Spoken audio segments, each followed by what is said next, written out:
Welcome to Joybu World. ஒரு நாள் மிக அமைதியான ஒரு சிறிய கிராமத்தின் அருகே பசுமையாக திகழ்ந்த ஒரு அழகான காட்டில் நான் நடந்து கொண்டிருந்தேன். காலை வெளிச்சம் மரங்களின் மீது பொன்னாக பட்டு பிரகாசித்தது. காற்று மெதுவாக வீச இலைகள் மெல்ல இசைக்கும்படி ஆடின. அந்த அமைதியிலேயே நான் ஒரு விசேஷமான மரத்தை கவனித்தேன். எல்லா மரங்களிலும் இருந்து வேறுபட்டு அது ஒரு ஜொலிக்கும் ஒளியைப் போல தோன்றியது. அந்த மரத்துக்கு நான் அருகே சென்றபோது என் மனசுக்கு ஒரு விந்தையான சாந்தம் வந்தது. மரத்திலிருந்து ஒரு நிம்மதி பரவி அது என்னை வரவேற்கிறது போல நான் உணர்ந்தேன். அதன் கிளைகள் வானத்தை தொட்டுக்கொண்டு பெருமையாக நின்றன. அதன் வேர்கள் நிலத்தில் ஆழமாக பதிந்து யாரையும் பாதுகாப்பதற்கான வலிமை போன்ற உணர்வை தந்தது.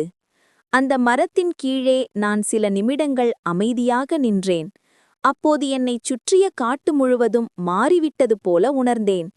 பறவைகள் இனிமையாக பாடின, மலர்கள் மென்மையாக திறந்தன. இயற்கையோடு ஒரு நட்பு உருவாகும் அந்த தருணத்தில் இந்த மரம் ஏன் இவ்வளவு சிறப்பானது என்று எனக்கு புரிந்தது. எதையும் பேசாமல் இந்த மரம் ஒரு பெரிய பாடத்தை கற்றுத்தந்தது. யாரிடனும் சத்தமாக பேச வேண்டியதில்லை. ஒரு நல்ல மனம் இருந்தால் அமைதியிலேயே அன்பை பகிர முடியும். மற்றவர்கள் அவசரத்தில் ஓடும் உலகில் இந்த மரம் நமக்கு அமைதியை, பொறுமையை, நம்பிக்கையை நினைவூட்டியது.